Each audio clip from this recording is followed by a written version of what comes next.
También tenía que ver con el manejo que el estudio hacía de ella. Y también el manejo de los esposos y los managers. Ay, sí, y los agentes. O sea, todo el mundo le robó dinero a esta pobre mujer. Feminismo. Interseccional. Transincluyente. Deconstrucción. Friki. Cultura pop. Literatura. ¡Esto es Femnormal! They say I'm crazy, got no sense, but I don't care. They may or may not mean offense, but I don't care. Hola a todos, todas y todes. Y bienvenidos a un nuevo episodio de Femnormal. Yo soy Merce Garcés. Y yo soy Edna Montes. Y el día de hoy vamos a hablar de un gran ícono de la música y del cine y una persona increíblemente maravillosa que le tocó una mala jugada de la vida, que nos encanta y la amamos con todo nuestro corazón. Judy Garland. Yeah. En parte estamos haciendo este capítulo como para aprovechar la película que no vimos porque le tenemos demasiado respeto a nuestra Judy. Pero también porque nos dimos cuenta, y bien chistoso, que mucha gente solo conoce a Judy Garland por el Mago de Oz y por la película de ahora. Sí, que nada que ver, gente. Entonces nosotras crecimos con Judy y no solo Mago de Oz, o sea, de verdad nos todo encanta Judy. Y pues queríamos contarles un poco de su vida porque sí fue muy tormentosa, muy difícil y muy trágica, pero también fue como producto de su época. Porque esta mujer, Judy nació en 1922 y murió en 1969 y era pues justo esta época en donde las mujeres eran como, aunque fuera estrella de cine exitosa, o sea, su cuerpo no era suyo, su tiempo no era suyo, no podía tomar decisiones, tenía que estar a disposición del estudio y de todo el mundo que la mangoneó, básicamente. Y también es como el estereotipo de niño actor que sus padres explotan hasta el tuétano. Ajá, y pues que se vuelve problemático y tiene muchísimas broncas después de adicciones. O sea, Judy fue como de esos primerísimos casos. Sí, o sea, si creen que lo de Macaulay Culkin es heavy, es porque no saben lo que pasó Judy Garland. Sí, no. Bueno, para empezar, Judy Garland no se llama Judy Garland, se llama Frances Ethel Gumm, que no es tan poético. No es nada poético. Y como dice Edna, fue explotada por sus padres desde que tenía como 3 años. La subieron al escenario con sus hermanas. Ella tiene 2 hermanas mayores. 2 hermanas. Y tenían un acto de vaudeville que se llamaban Las Hermanas Gumm, que luego se lo cambiaron a Garland porque siempre lo escribían mal y como que les ponían nombres bien raros. Y además como gum en inglés es encía. Ajá. Es como todo el mundo creía que era como un trío de comediantes. Sí, o sea, no era el mejor nombre. Entonces ya después de un tiempo se pusieron el nombre de Garland y ella se cambió el nombre a Judy porque pues más poético acá. Y para los que no sepan, el vaudeville en los años 20, 30-ish, pues eran estos teatros itinerantes. Sí, como de variedad. Lo que en México eran las carpas de variedad. Ajá, eran estos. Entonces esta familia, los Gumm, viajaban por todo el país en una de estas carpas y pues ponían a las niñas a cantar y tenían a bailar Sí, o sea, Judy estuvo en el escenario desde los 4 años. Sí, y aprendió a bailar tap casi al tiempo que caminar. Uh-huh. Pero lo más impresionante es que esa voz siempre la tuvo. O sea, esa voz profunda, intensa, desde que el momento que la ponían a cantar de niña, o sea, salía este vozarrón y como que era digamos, la atracción principal, ¿no? O sea, como que ella impresionaba a todos. Sí, se destacó y como que dejó a las hermanas atrás y así. Sí, además era como muy bajita, muy pequeñita. Sí. Es como que tener este vozarrón era muy a lo Cristina Aguilera, pues. Uh-huh. Sí, porque de verdad, ¿de dónde le salía esa voz de ese cuerpecillo? Bueno, como dijimos, nació en 1922, el 10 de junio, para ser exactas, y lo más triste de todo es que murió el 22 de junio, pero de 1969, así después de su cumple, cuando cumplió 47 años, casi, se murió. Muy joven. Y fue de una sobredosis accidental. O sea, ella no se suicidó, sino pues esta adicción. Se le pasó la mano. Ajá, de su adicción a las pastillas se le pasó la mano y pues ya no despertó la pobre Judy. Después de lo de vaudeville, la vio un compositor o alguien de MGM, que es los estudios Metro-Goldwyn-Mayer. Uh-huh, que en esa época pues Hollywood estaba como en plena época dorada y arrancando. Y era un sistema del estudio que era bien pésimo para los actores. Pero... ¿Han escuchado como todos estos escándalos de las agencias de K-pop que explotan a sus estrellas horriblemente? Algo así, mismo. pero de cine. Ajá. O sea, básicamente lo que hacían era que les hacían un contrato de por vida casi. Tú le pertenecías al estudio y el estudio te podía prestar a otros estudios si había una negociación chida. O sea, tú eras una comodidad. Fin. Sí, y además hay que, o sea, como el panorama de la industria cinematográfica de Hollywood en ese entonces es que estaban Metro-Goldwyn-Mayer, los Universal y los Columbia, ¿no? Y los Paramount y Columbia no me acuerdo si son lo mismo, pero sí. Ajá, bueno, el caso es que había entre 3 y 4 estudios todopoderosos. Ajá, porque de verdad eran todopoderosos. Y no había casi independientes ni nada. O sea, eran los 4 grandes estudios, como 4 Disneys. Ajá. Y lo que pasó es que ellos reclutaban a sus grandes estrellas, les daban contratos súper abusivos.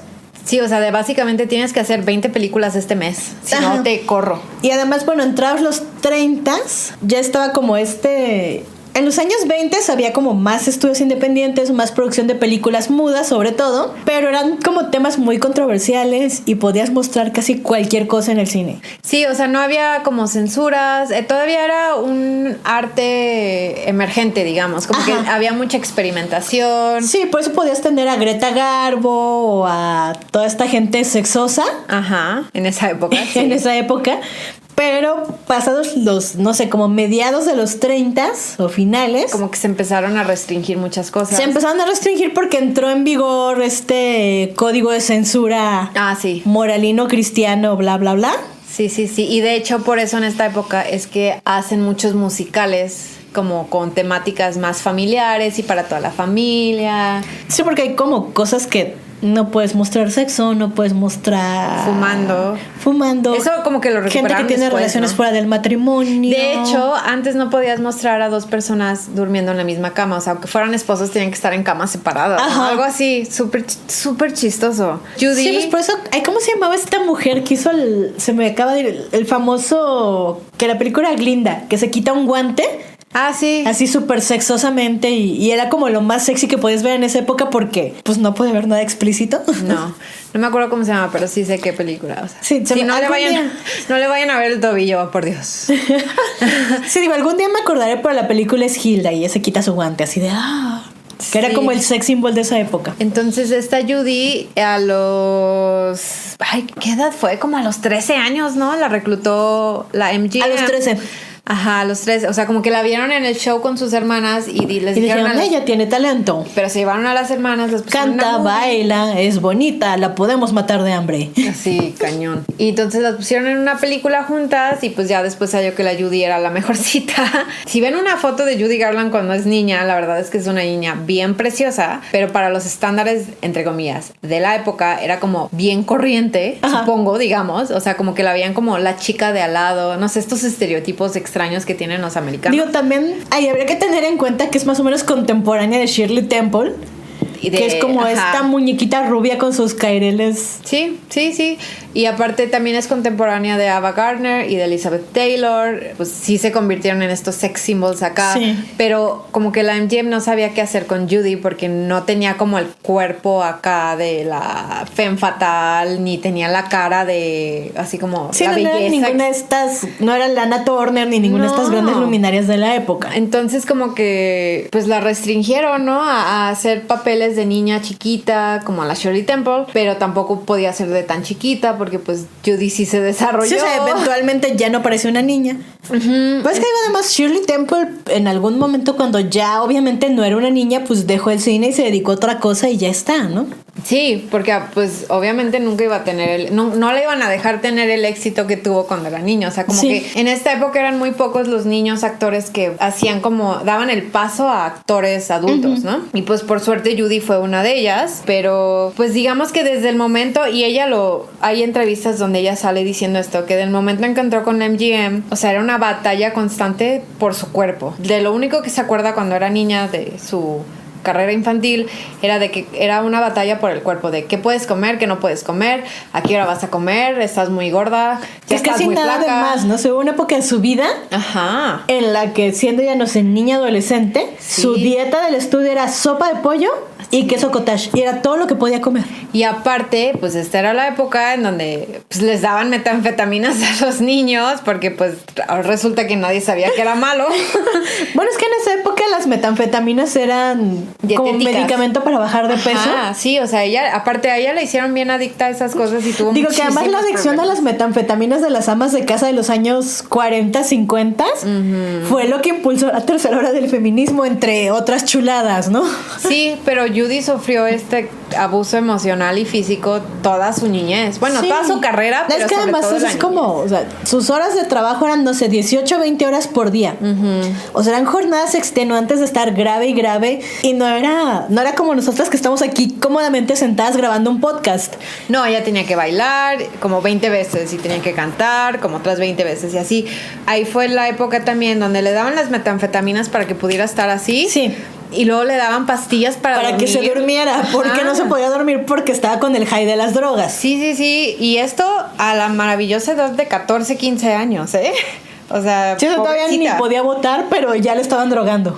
Entonces esta época fue como en donde más batalló y empezó a tener como esta onda, porque ella siempre tuvo un problema de autoestima, o sea, de verdad siempre estuvo buscando la aprobación de todo el mundo porque desde chiquita le dijeron que no era suficiente. A lo mejor a ninguna la drogaron ni la maltrataban a tal grado que a Judy, a lo mejor a muchas sí. Pues yo creo que es que también Judy fue muy vocal después, o sea, Ajá. sí salió a contar, bueno, también existe la leyenda urbana de que le echaba mucha crema a sus tacos y a veces exageraba sus anécdotas de aquella época, pero sí fue muy vocal en decir, no, a ver, a mí me acostumbraron a hacer las cosas así y tomar esta cantidad de pastillas Sí. y no comer y no hacer esto.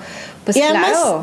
o sea, claro que a veces uno le echa mucha crema a sus tacos cuando cuenta recuerdos del sí, pasado, sí. pero todo lo que ella dijo es como, hay documentación y está comprobado y en sus biografías ha salido porque se puede comprobar que se lo hicieron. Sí, sí, sí se puede comprobar. O sea, no es algo como que digas, ay, no, es que dice que le dimos anfetaminas, pero nunca, ¿eh? No, o sea, está documentado que ella dijo la verdad. Y lo más cagado de todo esto es que durante sus 15 años de contrato con la MGM hizo más de 24 películas. O sea, porque en lo de los estudios en esa época era así, de terminas una peli, te vas a la siguiente peli, lo te vas a la siguiente. Sí, y o así haces te dos vas. al mismo tiempo. Ajá, entonces la terminaron despidiendo como por ahí de 1950 precisamente porque ya la adicción le estaba generando muchos problemas personales. Sí. O sea, ellos le crearon la adicción y luego la despidieron por la misma Porque no adicción. llegaba a grabar y porque estaba mal y en ese entonces ya era alcohólica. Sí, Y sí, había sí, tenido sí. una serie de malos matrimonios. Sí, no, o sea, de verdad le jodieron la vida desde niña.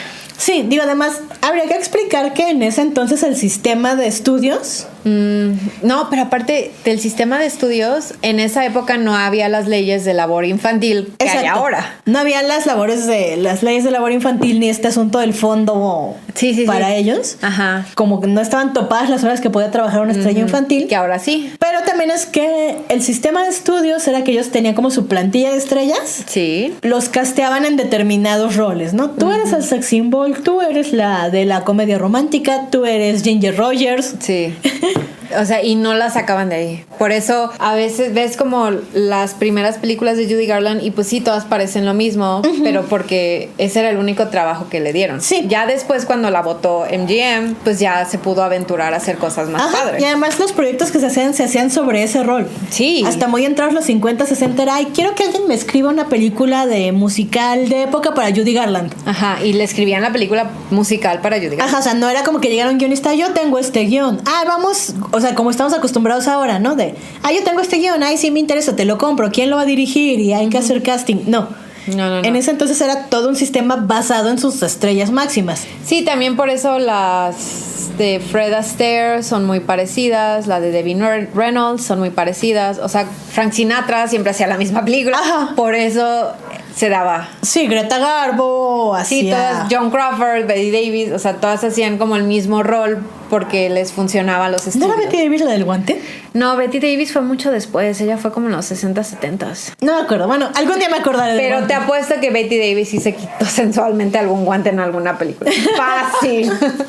Bueno, el caso es que Sigue obsesionada con el guante, perdón. Sucedía que en la cartelera de repente podías tener, no sé, 12 películas un fin de semana, Sí. o por varios fines de semana, o más. Sí. Porque eran 3 o 4 películas de cada uno de los estudios principales que se estrenaban el mismo fin de semana. Sí, que competían porque Que aparte competían por los dineros. Porque aparte, también en esa época los estudios tenían sus cines, ¿no? Donde solo Ajá. pasaban películas de la MGM o solo pasaban las de Fox. O solo Sí, y pasaban existía así. esta rivalidad entre ¿cuál va a ser la película que más vende este fin de semana? ¿La de MGM? ¿La de Universal? ¿La de Columbia? Sí, sí, sí. Era muy común que a las actrices las emparejaban, ¿no? Entonces, a Judy, cuando era niña, la emparejaban mucho con Mickey Rooney.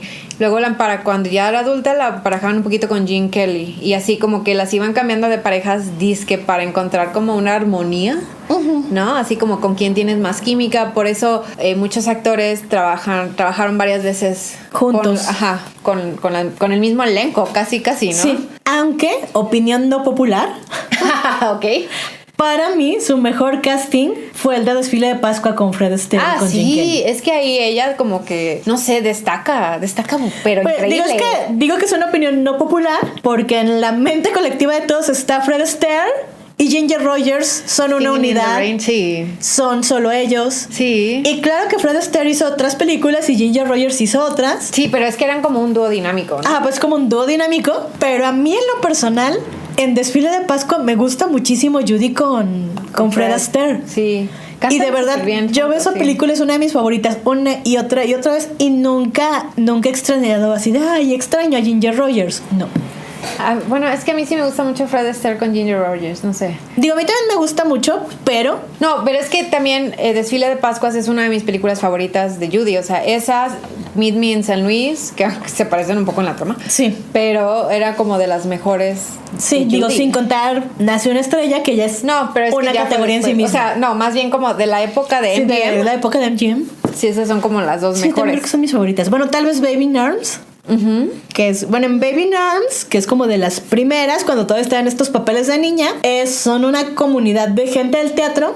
Sí. Que por X o Y los papás no pueden representar. Y los niños, todos sus hijos, arman un espectáculo para recaudar dinero y poder sacarlos del apuro. Ah, ya. Y ahí también está emparejada con Mickey Rooney.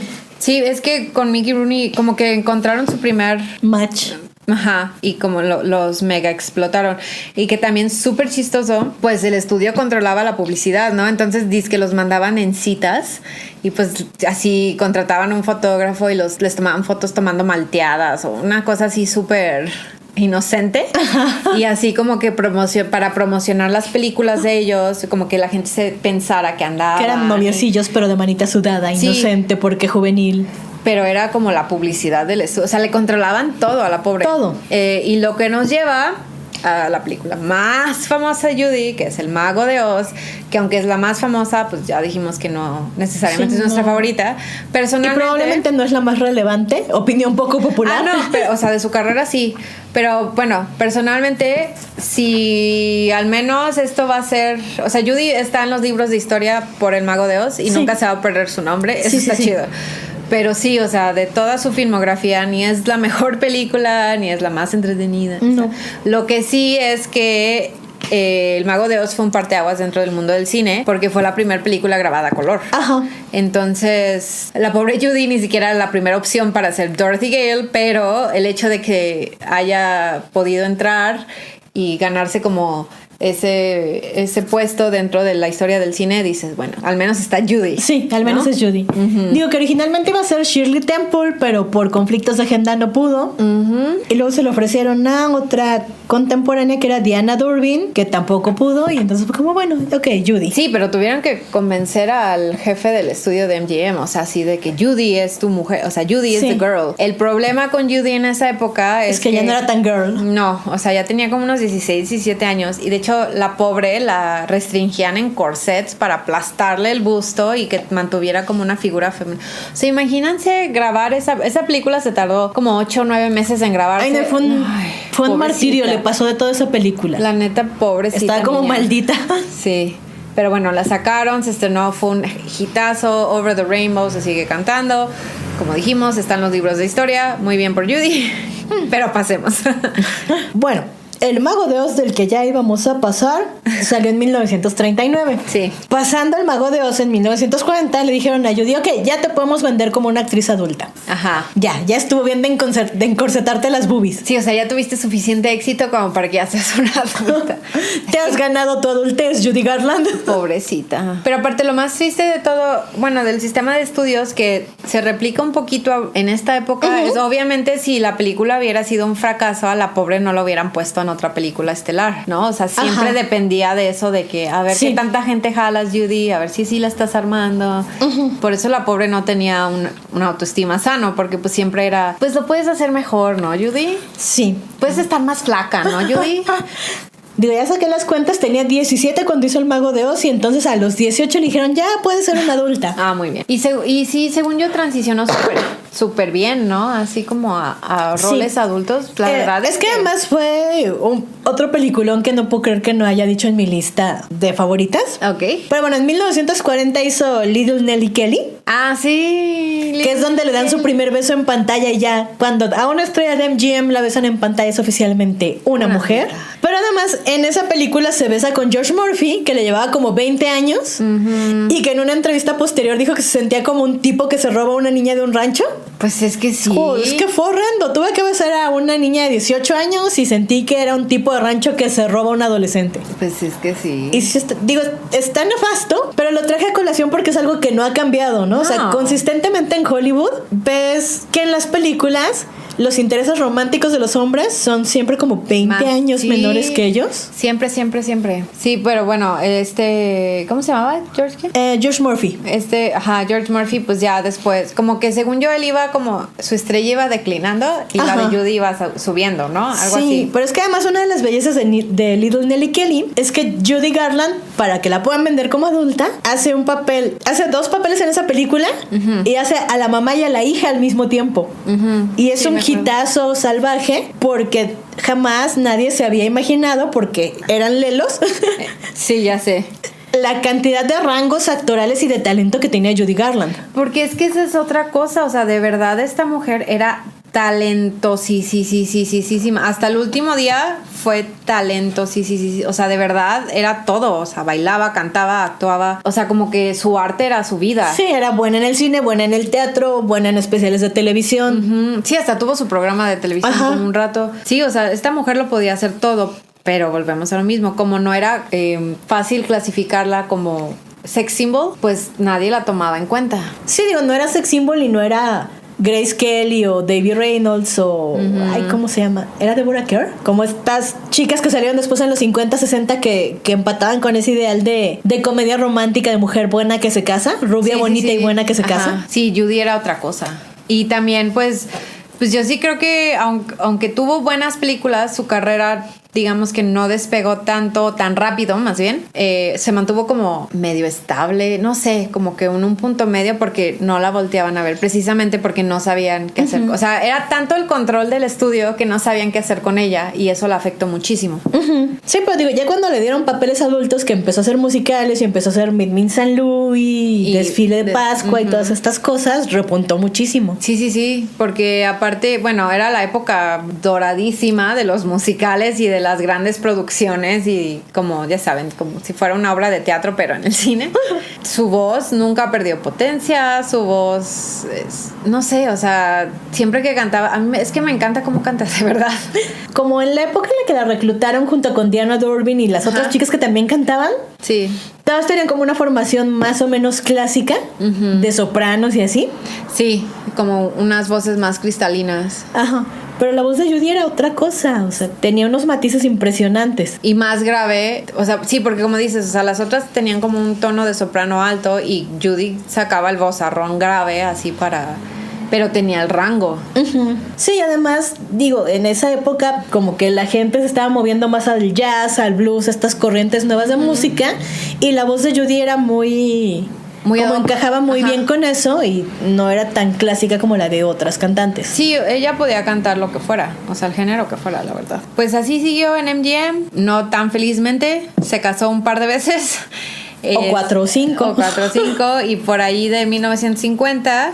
como les decía, después de 15 años del contrato, porque aparte este contrato era de por vida, pero te lo renovaban cada año, ¿no? Así de, o sea, te quedas. Sí, o sea, es que ellos se reservaban el derecho a renovar o no el contrato. O sea, tú estabas amarrado por 7, 15, los que fueran años como estrella. Pero si en algún momento tenías un fracaso en taquilla, te podían soltar. Ellos estaban como... Ajá, te podían soltar cuando quisieran. Ahora, para darnos una idea de cómo despuntó Judy Garland, porque creo que es necesario quitar este estigma de, sí, pegó el Mago de Oz y nadie más conoce, ¿no?, a Judy. Ajá, sí, no. Resulta que todas las películas en las que aparecía Judy Garland estaban siempre en el top 5 de mejores ganancias de todos los estudios al corte de cartelera. Eso es relevante porque, como les dije, podía haber entre 12 y 20 películas de estudio al mismo tiempo en la cartelera. Sí, no es como ahora, que son como 4 estrenos el fin de semana y duran un chingo en los cines, así puede ser un mes, 2 meses, así. En esa época no, o sea, como que si no tenía el éxito, sacaban la película del cine y ya. Sí, o sea, era 1 o 2 semanas para que recaudaras y ya. Y si no recaudabas como el estimado del estudio, salía y metían otra película. Ajá. O sea, la producción era despiadada y por eso tenían estos horarios de 18, 20 horas filmando 7 días a la semana. Era una fábrica. Vilmente en una fábrica, pues obviamente ganaba, bueno, si te iba bien en el cine, bueno, de recaudación de fondos, pues ganabas bien y vivías bien, pero pues en el momento en que te llegaba el primer fracaso, pues ibas para afuera y tenías que volver a batallar para poder volver a entrar. El problema con Judy es que ella era la que ganaba el dinero de la familia. Ajá. O sea, hasta los 18, 19, no, hasta su primer matrimonio, ella seguía manteniendo a los papás. Sí, y además fue terrible porque su primer matrimonio fue con un compositor que se llamaba David Rose. Y este tipo era un patán que nada más se casó con ella por su dinero y por su fama. Como justo estaba en el pico de su carrera, o en el primer gran pico de su carrera, quedó embarazada. Y su mamá, el esposo y el estudio la obligaron a abortar. Sí, la llevaron a abortar. Porque no les convenía tenerla fuera de circulación. De circulación 9 meses. Sí, o sea, ni le preguntaron, se la llevaron a una clínica, la obligaron a abortar y la regresaron a su casa y pretendieron que fuera a trabajar al día siguiente. Y es historias de terror de la MGM, muchas. O sea, no crean que fue la única actriz a la que obligaron a abortar, fue la única que supimos. Porque una vez más, Judy Garland fue muy vocal después de todo lo que le obligaron a hacer. También el problema aquí de Judy es que cuando ella se casó la primera vez estaba bien jovencita y pues... O sea, primero tenía el control de la familia, de que no, o sea, Judy, tú nos tienes que mantener, y le tenía que entregar el dinero a la familia. Después tenía el control del estudio de Judy, no puedes fallar, o sea, porque estamos haciendo paro para contratarte cuando no es cierto. Y luego tenía el control del esposo, que era así de, Judy, méteme a tus películas, Judy, diles que yo voy a componerte las canciones, ¿no? Y matrimonio fue un fracaso. Sí. Todo el mundo la mangoneó como quiso, se divorció y pues otra vez se volvió a casar con el Minnelli. Y de ahí viene Liza with the Sea, su hija. Que nació en 1946. Ajá. Y ese ya era el segundo matrimonio de la Judy, pero ya para este entonces, pues... estaba cabrona la adicción a las pastillas. Sí. Y empezó la adicción al alcohol. Digo, ahora también, aunque Mercy y yo dijimos que la carrera de Judy se estancó por el typecasting de estos papeles, es un decir. Sí, porque siguió trabajando. Esta mujer no dejó de trabajar. Cuando decimos que se estancó, nos referimos a que se estancó en las oportunidades que le daban. Sí. O sea, porque en cuestiones de dinero, pónganse a pensar que ella firmó el contrato en 1935. Y que para 1940, o sea, en menos de 5 años, ella ya era un astro que estaba siempre en el top 5, que era de las que más dinero le dejaba a MGM. Y de hecho MGM, en esta cosa malsana de competencia y así como si no fuera lo suficientemente malo, podía ser peor. Sí, ya sé. Siempre tenía como su top 5 estrellas en un pizarrón. De esos donde pones letritas. Y las iban moviendo así. A la entrada del estudio para que absolutamente todo el mundo pudiera verlo. Y también como en esta época empezó... Es que por lo que tengo entendido, Judy siempre fue profesional, pero pues cuando la adicción la empezó a arrastrar... pues sí, llegaba a faltar, llegaba tarde y todo eso, pero como que... O llegaba mal, pues porque la hicieron adicta, estúpidos. Pero nunca dejó de trabajar, digamos. Jamás. O sea, las películas salían y todo se hacía y tal vez se tardaba un poquito más, pero se empezó a hacer mala fama. Entonces el problema también en este sistema de estudios es que cuando te empezabas a hacer de la mala fama... los demás estudios ya no te querían contratar, ni negociar, ni nada. Y te empezaban a dar menos oportunidades en tu mismo estudio. Así de, es que Judy en la película tal se comportó así, ya no hay que meterla en la siguiente, ya va otra persona. Y como que empezó a perder también otras oportunidades. Sí. Digo, cabe señalar que de todas las películas de Judy Garland, ninguna fue una pérdida, ni una sola, salvo una. Y lo entiendo porque es horrible. Ok. Y esa fue El Pirata con Errol Flynn. Ah, sí, ya sé cuál es. Sí, Pero yo creo que no es culpa de Judy, es culpa de Errol Flynn, porque de verdad esa película es horrible. Sí, y ya como decías, ¿no? O sea, tuvo un fracaso y pues ya empezó como como muy sub y baja. O sea, la verdad es que de repente la carrera de Judy, aunque nunca dejó de trabajar, ya era como muy Sí, sub y nunca baja. dejó de estar en el top ni de recaudar. También tenía que ver con el manejo que el estudio hacía de ella. Y también el manejo de los esposos y los managers Ay, sí, y no. los agentes. Y, o sea, todo el mundo le robó dinero a esta pobre mujer. Que también, o sea, no es por hablar mal de los muertos, pero pues también esta mujer nació en una época en donde no se esperaba que ella administrara su dinero. Ajá. O sea, a ella le decían, tienes tanto dinero, Judy. Pero pues ella nunca veía el dinero, no se preocupaba por dónde estaba su dinero. O sea, nada más. A qué horas. O sea, la pobre estaba frita entre drogas y trabajo, ¿a qué horas iba a tener tiempo de administrar? Sí, entonces de repente ya no tenía dinero y pues se tenía que poner a trabajar al doble para recuperar el dinero. Sí, ella siempre tuvo problemas con los impuestos y esta onda de los americanos de cuando no pagas tus impuestos te hacen como 1000 auditorías hasta que pagas, Ajá. algo así, ¿no? O sea, ella siempre tuvo esos problemas. Pero Sí, además estar rodeada como de sanguijuelas abusivas. Sí, pero, o sea, no me gusta decir que fue su culpa porque o sea, ella es Sí, la verdad, producto no. de su época, la verdad. Cuando la corre MGM porque ya no la quisieron aguantar después de crear. Sí, en 1950, Sí. ya que la habían ordeñado toda. Sí, la soltaron y pues ya era agente sola, ¿no? Que ya podía escoger qué proyectos y así. Y fue como el primer como bajón de su carrera. Sí, digo, y aquí valdría la pena ponderar que a ella MGM la dejó libre en 1950. Sí. Estamos hablando de que tenía 28 años, más o menos. Ujú, más o menos. O sea, ya le habían dicho, o sea, básicamente cuando te soltaban estudio en esa época, era como la señal de que ya se te va a agarrar la carrera. Sí, o sea, ya no tienes ya. futuro aquí. Pero eso es como para darnos una idea. O sea, dense cuenta que la pobrecita estuvo trabajando desde los 13 hasta los 28 para este estudio. Todo el dinero que les generó a ellos, a la familia, al montón de maridos y sanguijuelas. Y Ni un gracias. ni un gracias. Pero, y siempre estuvo en el top 5 de estrellas que más daban en taquilla. O sea, dense cuenta como el Mago de Oz es como una pequita en el tigre. Sí. O sea, es una cosa de nada a comparación de todo lo enorme que fue la carrera de Judy Garland en esos 15 años. Sí. Y lo mucho que trabajó esta mujer. Y es como bien triste, o sea, saber eso y saber también que, o sea, los problemas que tuvo en el futuro, o sea, ya después de que se fue de MGM, o sea, todos los problemas, como que arrastró siempre estos problemas. Sí. O sea, nunca, o sea, por más que lo intentó, nunca pudo estar sobria. Nunca pudo tener estabilidad financiera porque pues se casó como unas 5 veces, la pobre. Cada matrimonio y cada divorcio pues era un sangradero de dinero. O sea, ella nunca aprendió a administrarse. Como que siempre confió en las personas equivocadas, digamos. Sí.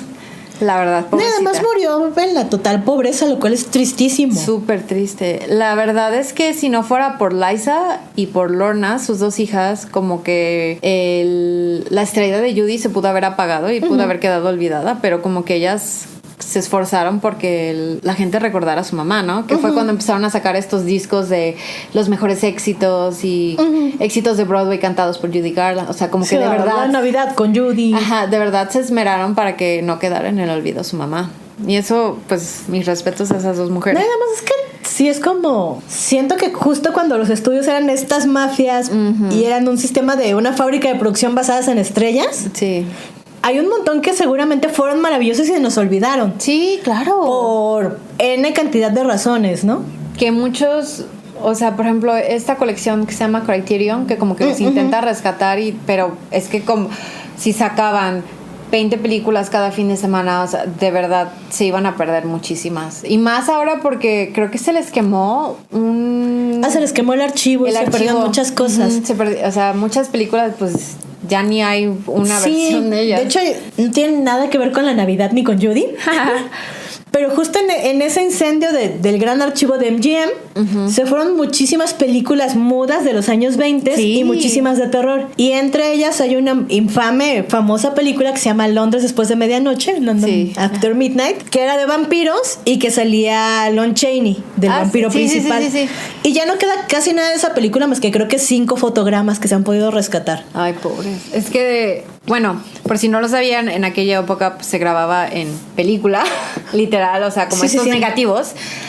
Pero ese material siempre fue muy flamable porque creo que usaban mercurio y Sí, era plata. mercurio, plata y celulosa. Ajá. O sea, una Entonces, receta para el desastre. Si han visto como películas o fotos de los reproductores antiguos, pues ponían los rieles. Sí, los carretes en Ajá, la los luz. carretes y pasaban la luz y a veces estabas viendo la película en el cine y se quemaba porque pues Se la luz atoraba era y la luz la hacía caliente. flamable. Sí, o sea, de verdad no era el mejor material y aunque tenían el archivo y pretendían digitalizar todo porque pues sí es un proyecto, pues es que la verdad los estudios están perdiendo un buen de dinero al no digitalizar. Sí, no, pero es que además el orden de digitalización era De atrás para adelante, no, de adelante para atrás, o sea, de lo más nuevo Ajá. hacia lo más viejo. de lo más nuevo a lo más viejo y también de lo más relevante a lo menos relevante. Ah, sí, sí, sí. O sea, es decir, de todas estas películas de Lon Chaney y demás se perdieron varias. Pero están no las más sé, famosas. Si no mal recuerdo, él salió en El Jorobado de Sí, Notre Dame. o sea, esa todavía existe. Y esas, o sea, esas se fueron digitalizando, ¿no? O El Fantasma de la Ópera se digitalizó. La otra es que en ese entonces eran estudios separados, Ajá. Universal, MGM, bla, Cada bla, quien bla. llevaba su archivo si quería, si no, no Pero ha estaban habido obligados. muchas compras-ventas de estudios. Y en esas compras-ventas, muchos de los, como carretes de los monstruos de Universal, terminaron en el archivo de MGM y viceversa. O sea, entre la Sí, compra-venta, sí, sí. los archivos se movían. Lo mismo pasó con un archivo de música de puros acetatos, o sea, también se quemaron. Es que no deberían estar guardando, o sea, no deberían estar guardando. Sí, es como contraintuitivo, perdón. Sí. O sea, todo debería estar digitalizado. No, y aparte, o sea, si sabes que son materiales flamables, porque sí son materiales flamables, tienen que estar en un lugar muy controlado y no los puedes descuidar. Sí, porque que- por eso pasó lo que pasó. Que además ahí hay como polémicas que dirías, bueno, sí, ciertamente es como propiedad intelectual y copyright de los estudios, pero hasta qué punto como es cultura pop, cultura general que ya le pertenece al público, debería meterse, no sé, estas grandes bibliotecas de Estados Unidos o estos grandes Es que- como patronatos de conservación Sí, de sí, la sí. cultura Ajá. a intervenir y digitalizar ellos, como hacer una mancuerna con los estudios y digitalizar todo antes de que se pierda. Es que creo que diste en el clavo cuando dijiste que como que cada quien lo hacía por su lado, porque creo que sí existe una como gran biblioteca que determina, pero como dices, lo más relevante. O sea, por ejemplo, el Mago de Oz, cuando cumplió 30 años, me parece, lo digitalizaron y lo vendieron los box sets y así yo tengo uno. Pero Sí, Casablanca también. Casablanca Y yo tengo también. la edición especial. O sea, todos esos, pero cuando llegaron a un aniversario y cuando esta biblioteca de Estados Unidos que determina que es como patrimonio, ya les da el sello. Si no, no lo hacen antes. Sí, es que además es como loco porque toda esta desviación venía de London After Midnight. Ajá. Pero en realidad como que esa es una leyenda negra, pero muy popular entre la comunidad Darks, porque hay una banda que se llama London After Midnight. Sí. Y entonces tomó su nombre de la película y... O sea, una cosa lleva a otra. Sí, sí, entonces sí. diría que es como una de estas leyendas de nicho, ¿no? No es como ampliamente conocida. No me voy a poner así de hipster, de es que yo la conozco, porque obvio no. Pero sí son como estas cosas de nicho que dices, oh, o sea, a lo mejor lo que era relevante para esta bolita de darqueto solitario, sí era relevante. Sí, sí, sí. Y ya quedó fuera del canon porque hay una gran biblioteca de hombres blancos americanos que dictan qué es relevante o qué no es relevante para este canon de digitalizar y preservar. Sí, y como dices, suena súper feo saber que hay cosas que jamás se van a recuperar, que solo eran una copia, que no tuvieron el cuidado, porque como dices, si no le pueden sacar el dinero, no se van a esforzar por preservarlo. Y eso es súper triste. Es y muy creo triste. que eso le pasó a Judy.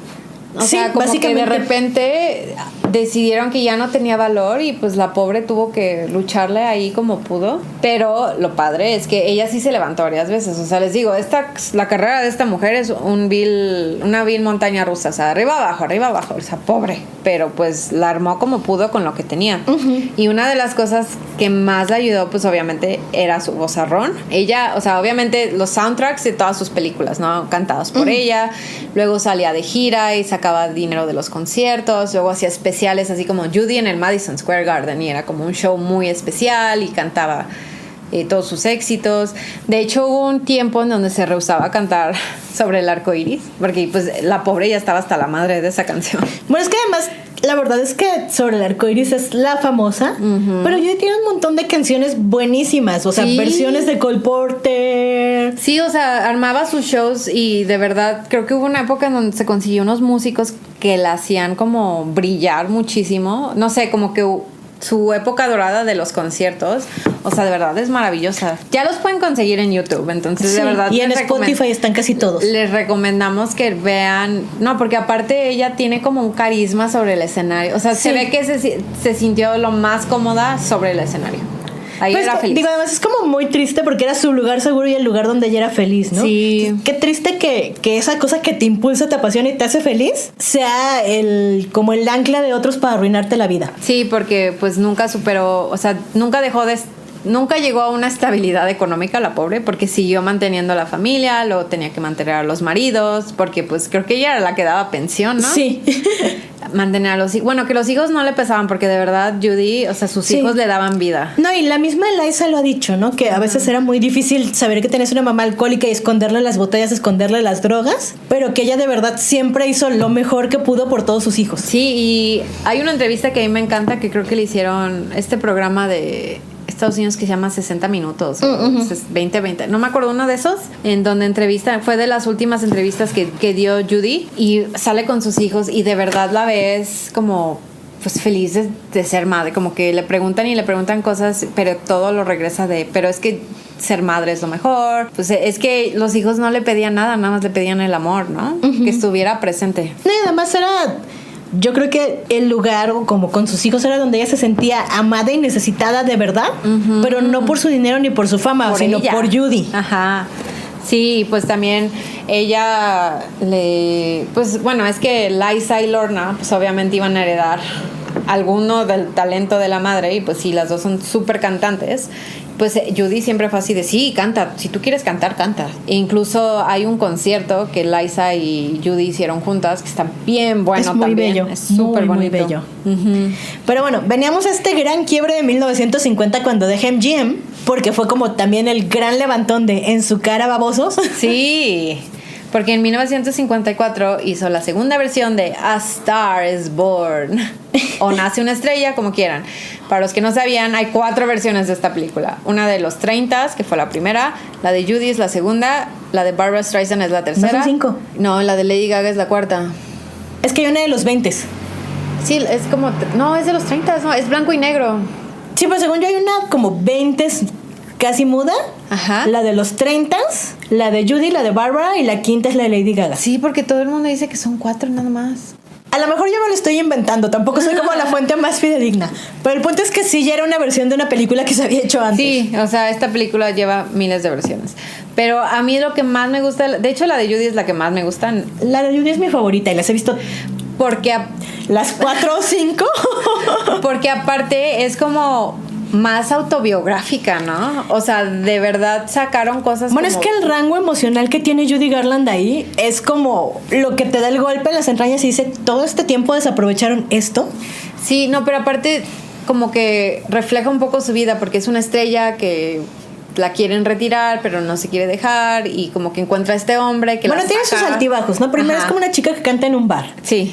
Y este gran músico bohemio Ajá, con que la encuentra. conectes Ajá. la descubre. Y la mete al estudio y ahí ves todo lo que sufrió Judy, ¿no? Desde cómo les asignan un nombre pegajoso a las estrellas. Porque ahorita realmente si tú eres estrella de Hollywood te puedes quedar con tu nombre.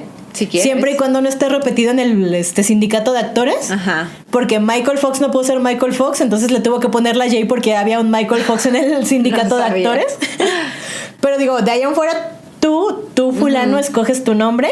Y Sí, si sí, te sí. quieres llamar fulanito de la Court, así te inscribes al sindicato de actores y así empiezas a actuar. Pero en el sistema de estrellas viejo de la MGM, tú llegabas y decían, ay, ¿cómo la vamos a typecastear? Perdón por el anglicismo. Ay, bueno, es la chica next door. Tiene que tener un nombre next door. Ah, bueno, Judy Garland. Ajá, sí, sí. No, ella es muy sensual. ¿Cómo le vamos a poner? Sasa Gabor. Sí, o sea, sí las caspeaban desde entonces y les controlaban todo. Entonces, por eso me gusta esta película, porque como que ves reflejado Sí, ves todo el entresijo del estudio. Ajá, toda la biografía de Judy, y pues, o sea, la canción del final es como de lo mejor, pero bueno. No, es que además Háganle caso a tiene... Lady Gaga, pues. O sea, justo cuando la descubren en el bar está cantando The Man That Got Away. Ajá. Pero es como una canción de desamor. Pero es que escúchenla. Si yo trato de transmitirles el supremo dolor de escucharla, no lo van a entender. La tienen que experimentar. Y también lo que me gusta de esa película es que dejan, porque ya para 1954 ya tenía como unos 30 y tantos años, ¿no? O sea, ya no la super maquillan, ya no la super... O sea, le puedes ver las arruguitas en los ojos. O sea, como que ya la dejan ser más humana. Y ya como que la dejan en paz. Y la dejan actuar. Sí, además es esta historia horrible de que el marido se vuelve alcohólico, de que tiene sus recaídas en la carrera, pero por estar cuidando al marido. Este conflicto entre el trabajo de cuidado y el hombre que amas contra ser la gran estrella que sabes que eres y que puedes ser. Lo que pasa al final, que no se los voy a spoilerear porque... Digo, ya son como 50 años, no les estoy spoilereando nada, pero si no la han visto, sí se les voy a arruinar. Pero pues es que, bueno, si han visto alguna de las versiones, es que les cambian muy poquito, ¿no? A las bueno, entre sí, ¿no? O sea, la historia es más o menos la misma siempre. Sí, pero como que es la misma historia, pero diferente camino. Ajá. Para llegar al mismo punto. También creo que como el guión y la visión del director cuenta mucho ahí, ¿no? Sí. Y también quién está en el papel principal. Lo padre de A Star is Born es que le dio su primera nominación al Oscar y fue como el repunte otra vez de Judy sigue siendo talentosa, porque volvemos a lo mismo, o sea, ya la había corrido un estudio, ya tenía más de 30 años, en teoría se le debió de haber acabado la carrera. Sí, no, y además sí fue muy conflictivo porque las adicciones pesaron mucho. Sí, tenía esta mala fama. Todo el equipo de producción fue así como, ya estamos hartos de Judy Garland, producir esta película fue horrible. Había días que se dormía, que no se presentaba. Pero pues de nuevo, o sea, la mujer estaba muy destruida y en ese entonces no había un sistema de apoyo que identificara qué onda, cómo la mantenemos sobria, no... El rehab no era lo que es ahora. No sé si existe esa red de apoyo, pero al menos, como dices, el publicista pudo haber intervenido así de no. Sí, no digo, esa red de apoyo no estaba ahí. No, ella nunca tuvo eso. Y pues ya estaba casado con no me acuerdo si con el tercero o cuarto marido para entonces. No, creo que el tercero, ¿no? El tercero ya. Creo que sí. Y pues también otra sanguijuela ahí.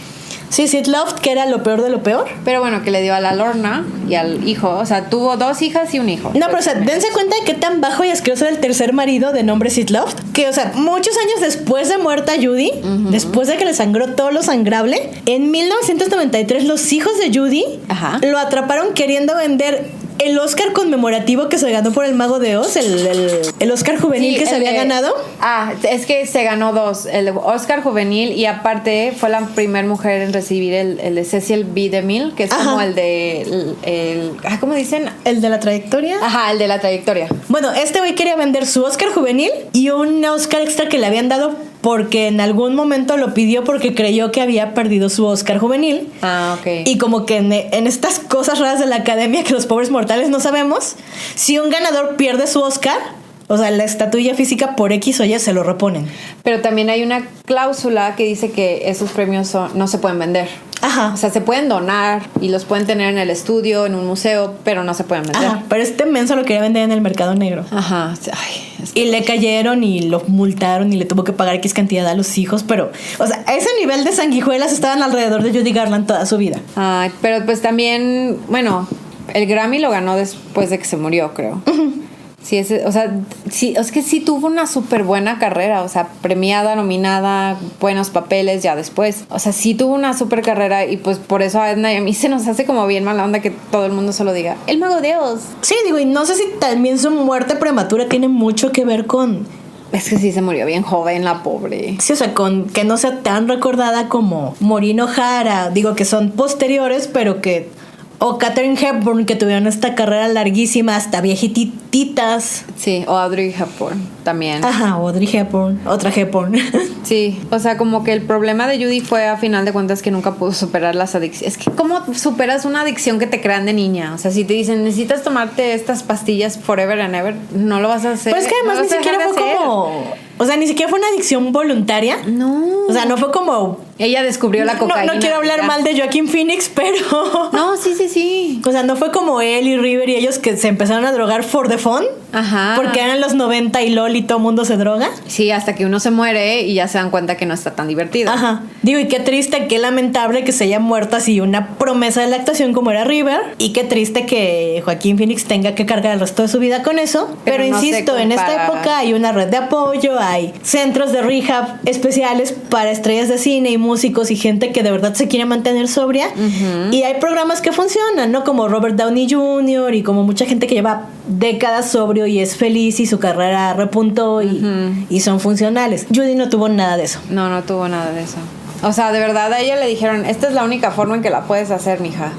Y lo tuvo que hacer porque es que está, o sea, aparte está súper mal que toda la familia hubiera dependido de la Sí. niña más chiquita. Nada más cuando después de nace una estrella, como ya nadie la quería contratar, tuvo que diversificar, ¿no? Y fue cuando tenía su show de tele, su show de radio, El teatro. el teatro, porque ella tenía que seguir dando conciertos y ganando dinero para mantener a sus hijos. Sí, que ella, o sea, la verdad es que ella siempre mantuvo a sus hijos. Luego, pues se metían problemas bien fuertes de la custodia, que se los querían quitar y porque bla, bla, bla. Pero bueno, el punto es que también en 1961 la volvieron a nominar al Oscar. O sea, como que siguió trabajando y la siguieron nominando y como que volvía a subir y luego volvía a bajar por lo mismo de las adicciones y luego volvía a subir y volvía a bajar. O sea, la pobre nunca, les decimos, o sea, nunca tuvo esta estabilidad económica. Digo, y también si cambias la óptica de, ay, las adicciones, ay, las drogas, es imposible trabajar con ella y te centras en Judy, es todo lo contrario. Es, no manches, Sí. ve todo lo que logró. A pesar de que las adicciones eran un lastre. Sí, o sea, sí. ¿qué no habría hecho Judy Garland si hubiera estado sana y sobria? Pues no se hubiera muerto tan joven para empezar. Empezando por ahí, pero digo así como... O sea, ella estando sobria y estando bien, el cielo era el límite. Sí, la verdad es que sí, porque el talento nunca le falló. O sea, existen estos rumores de que cuando... O sea, sus últimos conciertos en Londres, que creo que es de lo que trata la película que acabo de Ah, es salir. donde se centra la película. Como que decían que estaba perdiendo la voz o que no cantaba bien o que se tenía que excusar y retirarse del escenario, pero pues ya eran unas secuelas físicas de las drogas. O sea, ya no era porque ella no Sí, de quisiera las drogas cantar. y de la pobreza, porque también estaba mal comida, o sea, tenía broncas. Sí, broncas sí. psicológicas, además. Y pues digo, pobre Judy, que se casó la quinta vez. Ya como de sus últimos, como que duraron casados creo que como 2 años y se murió. Súper algo poquito, así, ¿no? ajá, sí. Sí, el último fue Ay, sí. Michael Deans, Sí, no. que fue el que la encontró muerta. Sí, y les decimos, o sea, ella no se quería suicidar, simplemente se le pasó la mano con las pastillas para dormir y pues ya no despertó. A mí me gusta mucho esta comparación que hacen porque, o sea, punto y aparte, antes de contarles la anécdota, Judy fue el primer gran icono gay, pues del mundo. O sea, ella sabía que tenía fans gays y pues sabía que la idolatraban y pues ella bien cómoda porque aparte, o sea, la verdad es que sus fans nunca la dejaron. O sea, los fans, que en su mayoría eran gay, nunca la dejaron de apoyar. Y por eso ella como que aceptó como estatus, ¿no? Como que le gustaba. Sí. Estaba bien chistoso. Sí, de hecho, alguna vez en una entrevista tendenciosa fue de, ay, Judy, ¿sabes que te siguen muchos gays? Y ella, pues claro, tiene buen gusto. Sí, o sea, además en esa época sí era, o sea, había países donde todavía era legalmente penado ser gay. En Estados Unidos todavía te metían a la cárcel por ser gay. O sea, estamos hablando de los 60, 50, 60. mediados de los 60, donde sí era, digo, no que no sea difícil ahora, claro que es muy difícil, pero donde las cosas por los derechos gay estaban en cero. O sea, no habían empezado. No había ni un avance, no había nada, no eran visibles, no eran una comunidad, era todo muy duro. Y de hecho a eso va mi anécdota. El día que murió Judy, el 22 de junio de 1969, ese día fue el riot del Stonewall. Porque aparte los gays tenían un código para decirle a otro que eran gay, que solo conocían como los gays. Te preguntaban, ¿eres amiga de Judy? Y si tú decías sí, es que estabas diciendo, soy gay. Soy gay. Pero Ajá, y si eras usaban el como nombre. un extraño que no sabías nada, qué pedo, era como que Judy o Ajá, no, ¿cuál ni Judy? la Ajá. conozco. Ajá, entonces pues ya, era como una manera segura para ir como por tu comunidad preguntando quién era gay. Y pues Judy Garland sabía esto y pues a ella le encantaba. Te digo que una vez tendenciosamente le preguntaron, sí sabes que te sigue mucha gente gay. Y él dijo, ¿saben qué? A mí no me importa, yo canto para personas. Sí. Y fue como, oh, Judy está diciendo que somos personas. Entonces, ahora que cumplió, ¿cuánto fue? 50 años de los riots de Stonewall. Para los que no saben, los riots de Stonewall fue este enfrentamiento de la comunidad gay, antes de ser la comunidad gay, con la policía de Nueva York en un bar que se llamaba el Stonewall, que a cada rato redaban porque sabían que iban a encontrar la gente gay. Ese día decidieron que ya no se iban a aguantar y respondieron con violencia y pues todo el mundo se peleó. Fue el día que se murió Judy y muchos, según cuenta la leyenda, decían que como que estaban, como ya traían el peso de la muerte de Judy Garland, como que ese día fue así de no, o sea, ya se murió nuestro icón, no me vas a llevar a la cárcel, y que por eso respondieron como dicen. A mí me gusta pensar que sí. Sí, a mí también me gusta pensar que sí. Es probable que no. O que solo en parte. Ajá. O algunos, pero no todos. Ese es como el momento en el que se forma la comunidad LGBTQ y todo lo que pasó después por los derechos. O sea, como que es la muerte de Judy se empalmó con estas redadas. Sí, y yo me la quiero imaginar como sonriendo desde donde sea que estuviera. Ah, sí, ya sé. Como la santa de los gays. Yo sí creo que mucha gente gay o queer como que la mantuvo viva o mantuvo su recuerdo, porque de hecho hay muchos drags o transvestis, como les quieran decir, se vestían como ella y cantaba y le hacían lip sync a sus canciones y así. O sea, la verdad es que está súper padre. Sí, la verdad es que eso es muy lindo. Sí, pues como ven, realmente amamos a Judy Garland. Mucho. Y sí, o sea, si no han visto nada de ella, no se queden con El Mago de Oz. Si quieren, vean A Star is Born. Esa es muy buena. Sí, Desfile de Pascua. Desfile de Pascua. Pues si los suyos son los musicales, ajá, pues. Si no quieren ver así como muchos musicales o no les gustan, mínimo vean Desfile de Pascuas. Sí. Y si después quieren ver Meet Me in San Luis, perfecto. Vean Meet Me in San Luis. Sí. Digo, también tengan en cuenta que esos son como musicales cuando de verdad era la época de oro. Sí, producción espectacular, todo súper bien hecho. Sí, de que empiezan a cantar y 20 personas a su alrededor se unen y bailan todos en coreografía. O sea, son de esos musicales. Sí, son señores musicales. Sí, bueno, esperemos que, no sé, le hayamos hecho justicia a Judy o algo. Que la conozcan. La presión. Sí, o sea, si ustedes vieron la verdad es que nosotros no quisimos ver la película precisamente porque somos fans de Judy y nos conflictúa mucho como luego quieren pintar a los maridos como santos, porque esa fue la impresión que nos dio. Si ustedes la vieron y no es así, pues platíquenos qué les pareció. No es algo que se nos antoje mucho, pero si ustedes dicen que está buena, pues igual les podemos hacer caso. Pero la verdad es que yo también, o sea, sé que es como estos últimos conciertos en Londres que fueron muy difíciles para ella.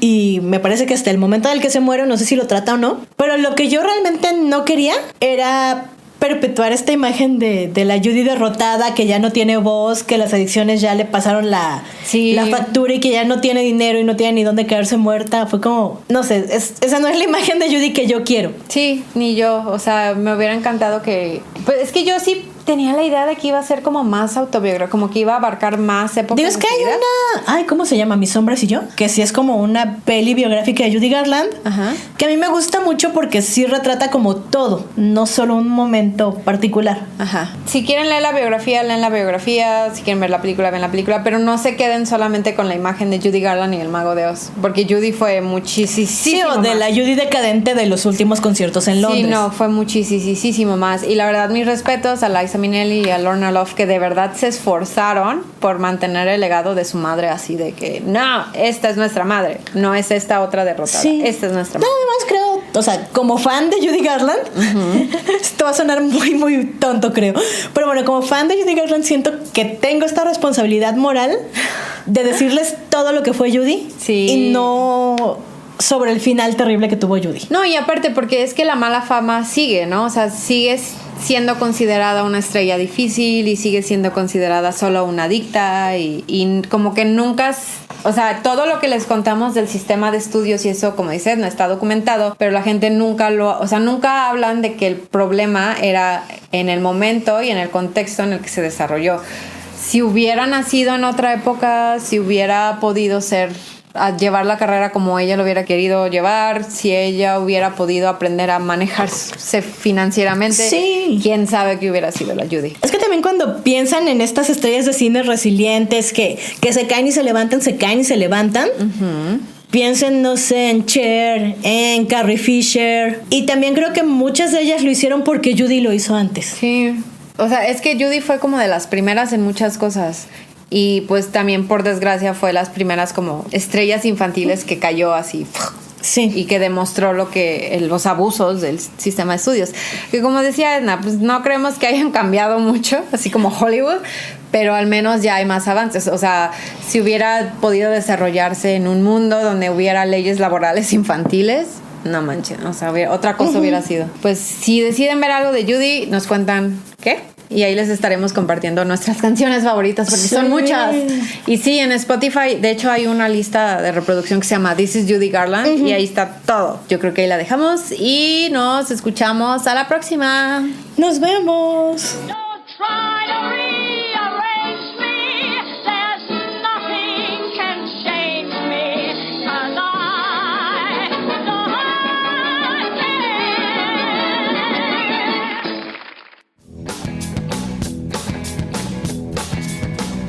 Fem Normal es un podcast producido por Edna Montes y Merce Garcés. Encuéntranos en Facebook e Instagram como Fem Normal y en YouTube como Fem Normal Podcast.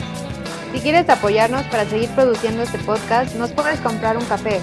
Busca la liga en la descripción.